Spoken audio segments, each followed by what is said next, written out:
Pontevedra Viva Radio. Cara a cara. Damas y caballeros, la Asociación de Directores de Informativos de Radio y Televisión da la bienvenida a Sonsoles Onega.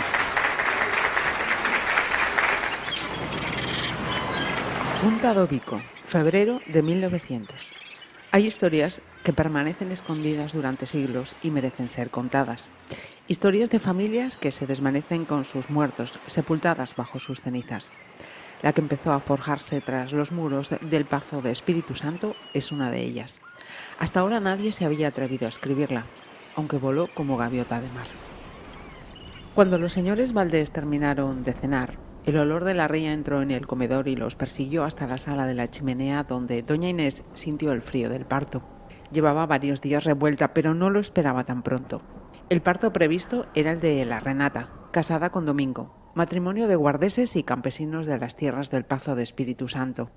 La conjetura de que lo que iba a suceder en cuestión de horas también lo supiera don Gustavo Valdés se quedaría en eso, en una conjetura. En realidad, nadie podría confirmar lo que pasó después de aquella noche, lluviosa como todas las de febrero en Punta do Bico, provincia de Pontevedra. El viento del norte zarandeaba los cristales y amenazaba con romperlos en una de sus furiosas embestidas. Don Gustavo azuzó los leños de la chimenea y se sumergió en la lectura de un artículo sobre el cultivo de la remolacha que, de un tiempo a esa parte, se había revelado como un tubérculo interesante de cara a su explotación azucarera. Doña Inés dijo que tenía contracciones, pero su marido no le prestó atención ni reparó en el púrpura de la cuenca de sus ojos ni en lo baja que tenía la tripa, vencida hacia los muslos. Distantes como estaban, él en su orejero, ella en la butaca tapizada a juego, tampoco pudo advertir que doña Inés ardía de fiebre. «No me encuentro bien, Gustavo», volvió a decir. El marido levantó la vista del periódico. «Acuéstate, mi amor, ahora subo yo». Doña Inés miró a su marido y lo vio tan embebido en el faro que lo dejó estar. Salió de la sala y asomó la nariz en la cocina para pedir a Isabela, la criada, que le preparara una infusión bien caliente. «Aunque no sé si llegaré a tomarla, me siento a morir». «¿Qué le pasa, mi señora?» «Me duele aquí», señaló con los dedos la zona baja de la barriga, como si estuvieran rajando la tripa. «Suba a su habitación y yo le llevo una manzanilla». «Manzanilla no, Isabela, tráigame una tila». «¿Una tila?» «Sí, Isabela, una tila». «¿Jaime está dormido?» «Sí, señora, como un ángel, no se preocupe por el niño. Suba que enseguida llego yo. Tiene usted muy mala cara». «¿Y la Renata?» La señora preguntó por la otra criada porque antes de acostarse le gustaba pasar revista a la intendencia. «Se encerró en la casa a las 6 de la tarde». «¿Y no ha vuelto a salir?» «No, señora». «¿De Domingo sabe algo?» «Andará en la cantina», contestó Isabela. Doña Inés sintió un pinchazo en la barriga que la dobló hasta el suelo. «Qué mala estoy para mí que nace hoy». «Ay, no, señora, no diga eso, que es domingo y no avisamos a la partera. No le daría tiempo a llegar desde Vigo». «Es domingo», repitió angustiada. «¿Estará despierto el doctor Cubedo?» «No puedo saberlo, señora, pero ya sabe que el doctor Cubedo no es de partos. Da igual, vaya a buscarlo, por favor». «¿Y dónde lo busco a estas horas?» «Estará en su casa o qué sé yo», contestó doña Inés. Sujetándose la barriga con las dos manos, consiguió subir las escaleras que llevaban a la alcoba principal y fue tumbarse en la cama y empezar a sentir unas contracciones desconocidas. No se parecían en nada a las que anunciaron la llegada de su primer hijo, Jaime, el año anterior. Eran secas y punzantes. Se tocó bajo el vientre y sacó la mano ensangrentada. «Isabela, Isabela, no hay tiempo que perder». «¿La que grita así es la señora?», preguntó sobresaltado don Gustavo. Tiró el periódico al suelo y corrió escaleras arriba mientras Isabela, sin contestar a su señor, voló a buscar al doctor Cubedo. Lo encontró con el pijama puesto y a punto de torcer la barbilla hasta el día siguiente. «Doctor, tiene que venir al Pazo de los señores Valdés. Doña Inés se ha puesto de parto, se nos muere». «Qué exagerada, mujer». «No exagero ni un poco. Dice que siente como si le estuvieran rajando la tripa. Aún no le tocaba, doctor. Dese prisa por lo que más quiera». «¿Cuánto le faltaba?»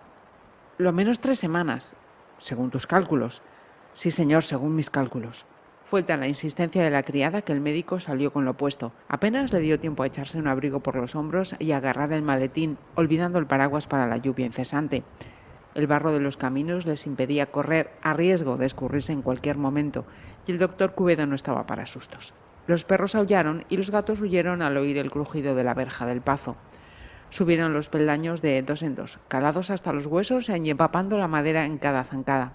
En la habitación de los señores Valdés, don Gustavo parecía un alma en pena a los pies de la cama donde doña Inés había empezado a parir sin parir. Por lo que más quiera, doctor Cubedo, salve a mi mujer, sollozó. No me diga eso, don Gustavo, que no es más que un parto. Este parto viene mal, sentenció el señor. El médico se santiguó, se quitó la ropa mojada y se vistió una camisa seca y un pantalón de don Gustavo que le quedaba inmenso. El doctor Cubedo era un saco de huesos, metido de vientre, que no había manera de engordar. ¿Dónde está el baño? Necesito lavarme las manos. Isabela condujo al médico. Escucha, muchacha, hierve agua y me la traes cuando esté templada, le ordenó mientras se aseaba. Salió del lavabo con las manos aún goteando. Se acercó a doña Inés y con la comisura de los labios comprobó que estaba ardiendo. Tenemos que desnudarla, hay que bajar esa fiebre. Desnudaron a la señora entre don Gustavo y el doctor, que mal que bien ayudó lo que pudo porque no había tiempo ni espacio para el recato. Cúbrala con una sábana fina y pida ropa vieja a la criada.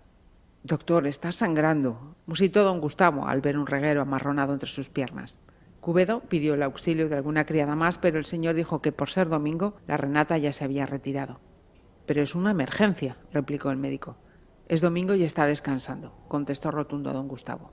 A Isabela, que lo oyó al entrar cargada con la palancana recién hervida, le corrió la rabia por las venas, pero no dijo nada porque a fin de cuentas ella también era criada de ese pazo y no quería jugarse los cuartos. El doctor Cubedo se atropellaba dando órdenes a Isabela. Trae aquí el agua, trae el alcohol para desinfectar, trae mi maletín, trae... Voy, doctor, voy. ¿No da tiempo a que venga la partera de Vigo?, preguntó el médico. No da tiempo, no, se lamentó Isabela. Cubedo se sintió tan desasistido que la mandó al pazo de los señores de la Sardina. Su criada tiene mano en los partos, dijo. De animales, doctor, exclamó la muchacha. ¿Qué demonios importa ahora? Y es ciega. Isabela no podía concebir que aquella criada fuera la solución. Don Gustavo negó 3 veces con una furia que solo él podía justificar. No, no y no. Bajo ningún concepto. En esta casa no entrará nadie que venga de ese pazo. Señor Valdés, no hay más remedio. Necesito ayuda, clamó el médico. Ciega, tuerta o como sea. Don Gustavo salió de la habitación, pero a los pocos minutos volvió con los labios cosidos. De su boca solo salieron 2 palabras. Que venga. Isabela volvió a buscarla ante la angustia del médico. Doña Inés tenía las pupilas dilatadas y hasta el cabello parecía haber encanecido de repente. La criada le había soltado el moño y el pelo le caía hasta los hombros. Señora, respire, respire profundo. Pero doña Inés solo podía gritar de dolor y morderse los nudillos para soportarlo. La tripa dura como una piedra. No me gusta que esta sangre haga espuma, dijo el médico. ¿Qué quiere decir?, preguntó don Gustavo. No es habitual, pero pasa. A don Gustavo no le importaba si era habitual. Solo quería saber qué rayos significaba que la sangre fuera espumosa y si su mujer podía morir. Doctor, el médico estaba preparando una inyección. Doctor, insistió, ¿se va a morir? Cubedo levantó la cabeza y lo miró como si hubiera conjugado un verbo maldito. No se le ocurra volver a hacerme esa pregunta. Don Gustavo se acercó a la cama y su mujer lo miró a los ojos con la tristeza que deja el infortunio.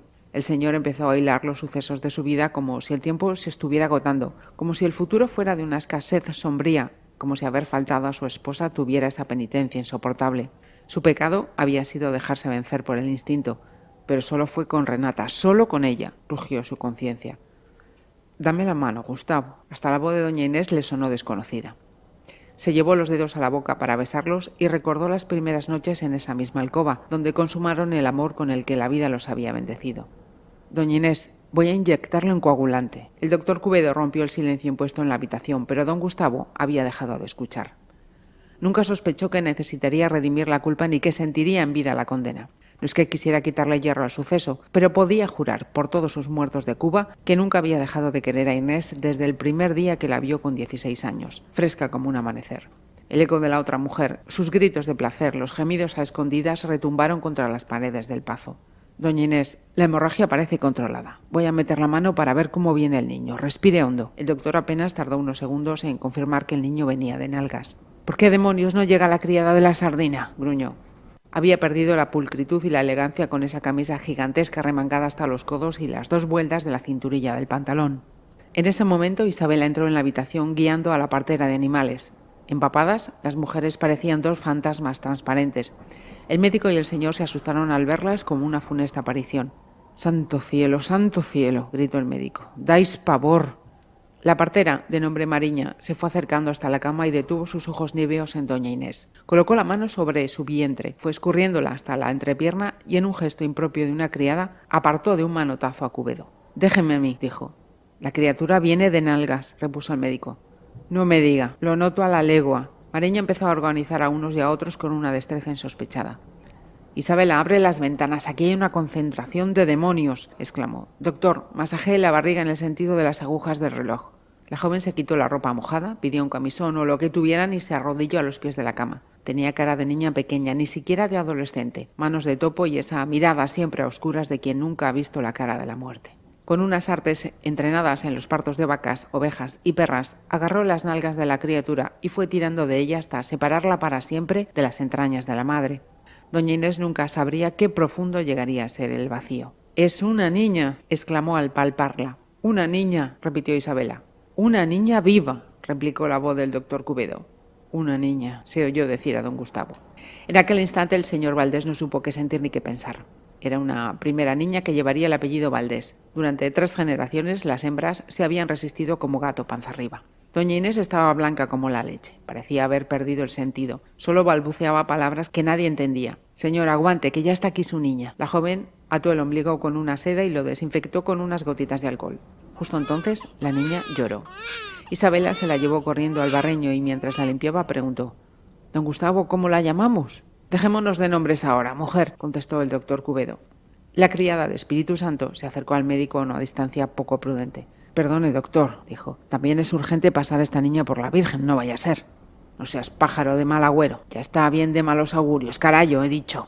Isabela puso punto en boca, pero redicha e insistente como ella sola, a los 2 segundos volvió sobre sus palabras. «Usted será médico y yo criada, pero se la entrego a la Virgen con nombre como está mandado». Dicho esto, la envolvió en unas sábanas limpias y echó a correr escaleras abajo. La noche repitió el eco de las palabras de la partera. «Isabela se llamará Carolina». Quien lo había decidido no lo supo, pero eso era lo de menos.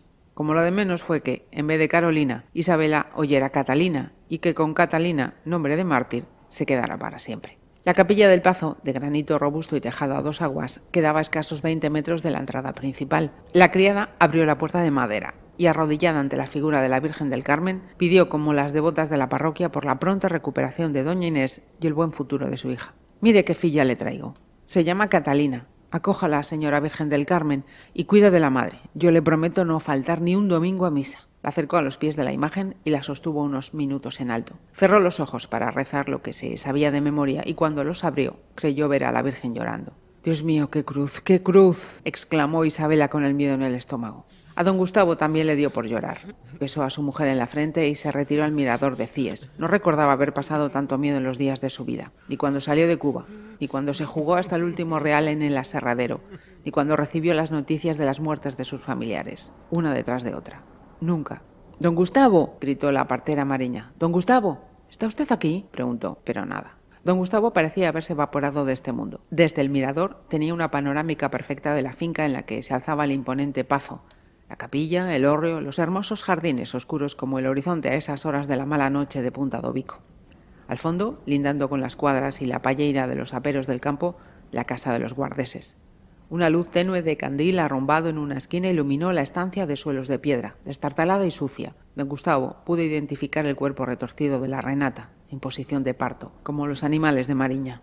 La silueta dibujaba una mujer que aullaba al aire, con gesto doliente, el pelo desordenado sobre la cara, las palmas de las manos abiertas empujando la tierra como si quisiera que se abriese bajo ella y su cuerpo expulsara a la cría que llevaba dentro. Los gritos y el dolor se los quedó para ella. Sin más testigos que la mirada lejana del señor Valdés, la Renata alumbró a otra niña a la que llamaría Clara. De apellido llevaría el de Domingo, Alonso, y de segundo Comesaña, el de su madre. Clara Alonso Comesaña. «Señor Valdés, estoy aquí, muchacha», musitó. Mariña se guió por la voz, se acercó a él y le tocó la espalda. Estaba temblando desde la nuca hasta los tobillos. «¿Le traigo agua?», volvió a preguntar la partera con preocupación. «No hace falta. Vaya con su mujer. Todo hombre, por imponente que sea su fortuna, su fama o su linaje, acaba cometiendo un error». El señor Valdés se acercó a doña Inés y clavó los ojos en el vientre de su esposa. En la mirada llevaba prendido el peso de haberlo cometido. Nadie que esté al tanto en mayor o menor grado de la actualidad desconocerá quién es el Premio Planeta 2023. Así que, Sonsoles Onega, una felicitación más y gracias por este tiempo de charla. La recibo con mucho cariño y muy agradecida. Las hijas de la criada es esa novela ganadora, un Premio Planeta que discurre en Cuba y en Galicia, y con más precisión aquí en la provincia de Pontevedra. De forma muy escueta, temporalmente nos lleva al espacio entre 1900 y mediados de los 60. En ese inicio de siglo nacen dos niñas en la misma noche, en el mismo lugar, y el devenir de sus vidas pues va a llenar esta novela entre ficción y realidad. Sonsoles, en la parte real, la que no es ficción, para quienes sean, vivan, conozcan esta provincia, Las hijas de la criada, les va a resultar una lectura más ventajosa porque van a identificar lugares, nombres, hechos. Así que, ¿cómo fue para ti adentrarte en la documentación, acercarte a la historia del siglo XX en lo que se refiere a este ámbito gallego? Pues ha resultado toda una aventura, porque uno cree que conoce la tierra por la que tantas veces ha paseado y se ha detenido a observarla y donde ha atardecido e incluso amanecido, y te das cuenta de que nuestro pasado sigue siendo un material delicioso para novelar. Las hijas de la criada se sitúa en esa Galicia que mira a Cíes, recuperando la memoria de algo que está en el ADN de la Galicia marinera, ¿no? El mundo de la conserva. Yo no sabía que había tantas historias en la gran historia de la construcción de ese imperio gallego que lleva el marchamo de tantos años, décadas, siglos de trabajo y de excelencia. Así que para mí ha sido una aventura apasionante. Uh-huh. Ya que mencionas ese aspecto, me adelanto en una de las cuestiones. Plasmas ese trabajo pues eminentemente femenino aquí en esta tierra, las conserveras, pero te pregunto, en este caso, esas condiciones que relatas de esta conservera en concreto, ¿es más ficticio, más real? Porque hay unas condiciones muy, muy peculiares. Sí, bueno, a ver, yo he tratado de ser lo más fiel al contexto histórico y social posible, ¿no? He intentado retratar lo que había, pero también es verdad que fabulo mucho con lo que mi protagonista, doña Inés, quería hacer.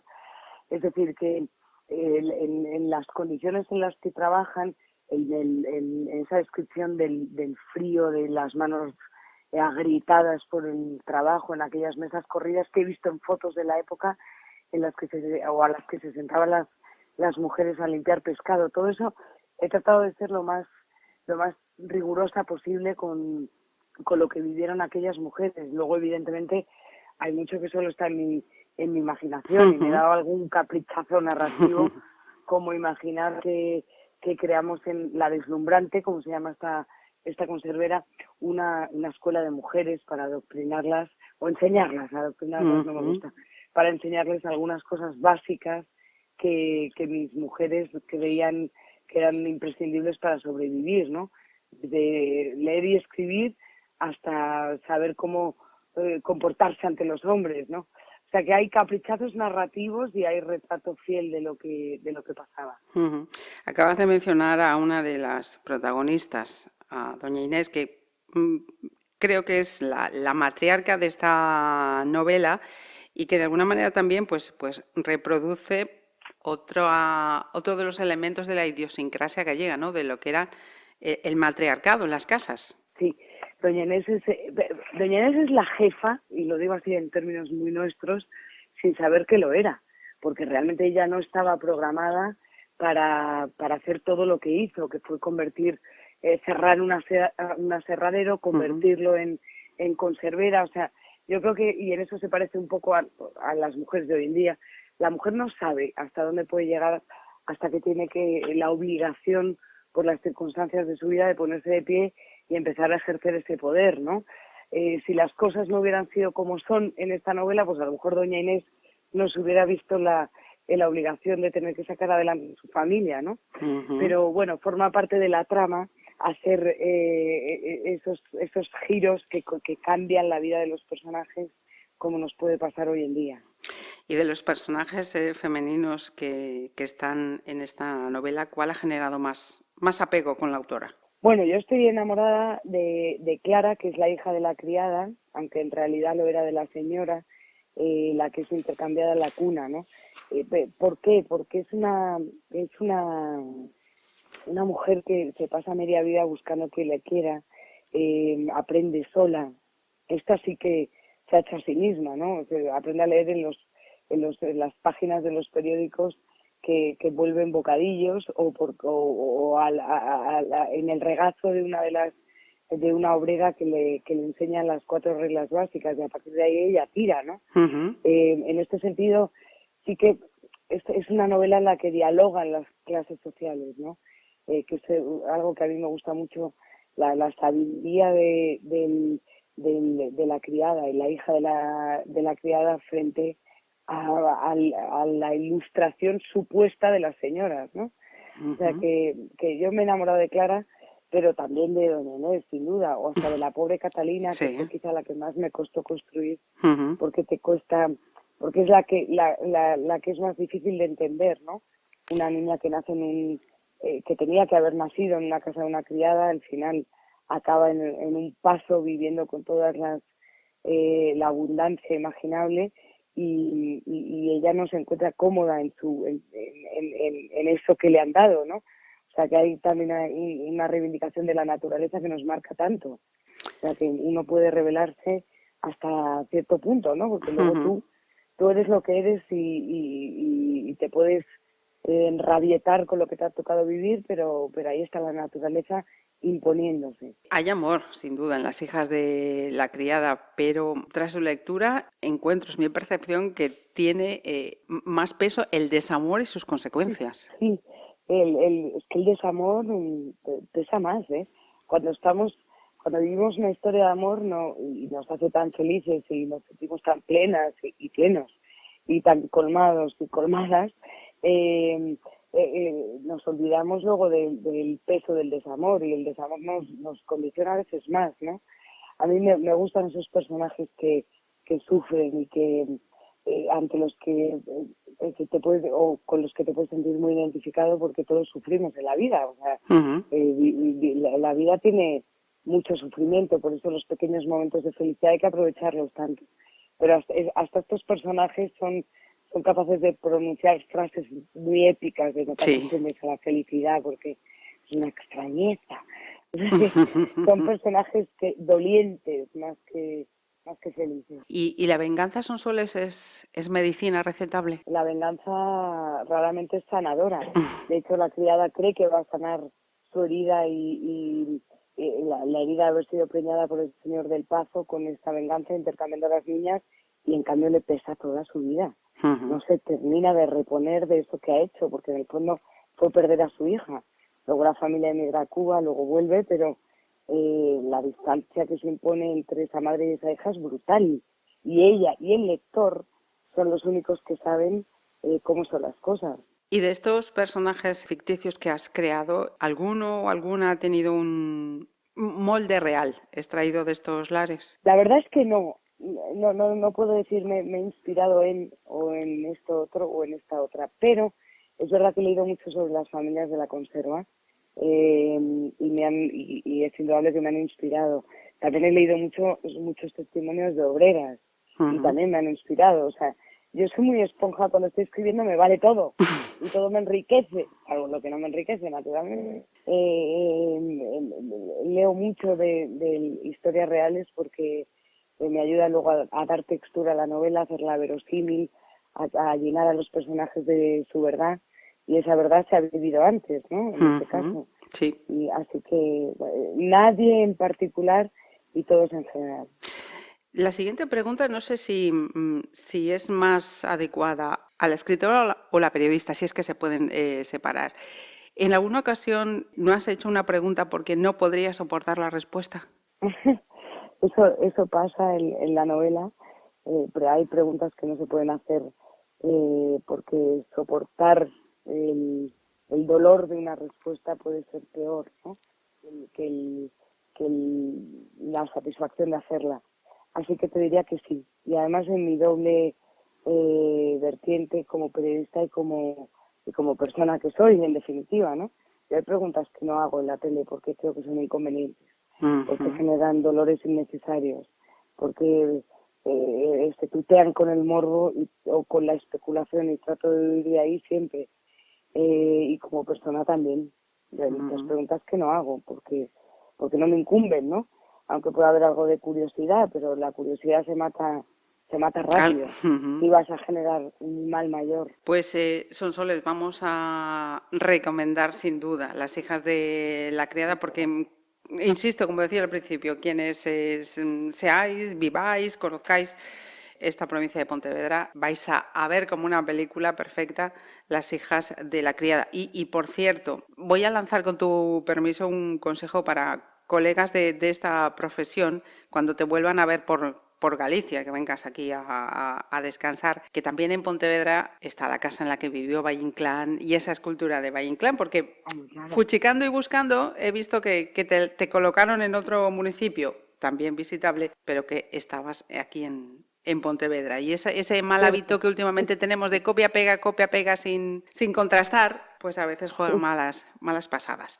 En fin, Sonsoles, 1.000.000 de gracias y muchos éxitos a pesar de lo que digan. Bueno, muchísimas gracias, yo te lo agradezco. Solo sabemos trabajar, así que seguiremos haciéndolo. Eso sí, le pese a quien le pese.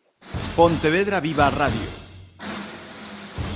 ¿Me permiten que les haga un comentario como espectadores del programa Cara a Cara? Según un reciente sondeo de mercado, ustedes disponen de estudios e inteligencias superiores a la media.